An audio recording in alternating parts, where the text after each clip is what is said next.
அப்போஸ்தலர் 10ஆம் அதிகாரத்தில் 38ஆம் வார்த்தையில் வாசிக்கும் பொழுது, இயேசு கிறிஸ்துவானவர் நன்மை செய்கிறவராய் இருந்தார் என்று சொல்லி நம்ம வாசிக்கிறோம். நன்மை செய்வதற்கு அவர் மேலே இருந்த அபிஷேகம், தேவன் கொடுத்த அபிஷேகம், அந்த அபிஷேகம் அவர் மேலே இருந்ததுனால தான் அவர் என்ன செய்தாராம், சிறைப்பட்டவர்களை விடுதலை ஆக்கினார், வியாதிகளை சுகமாக்கினார்.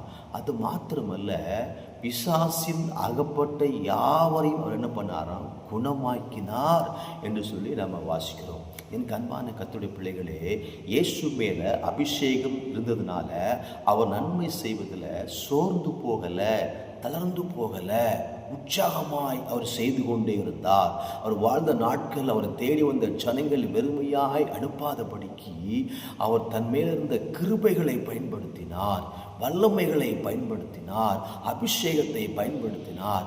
அதனால தான் அவர் நன்மை செய்கிற ஒரு நல்ல தகப்பனாய் இருந்தார்.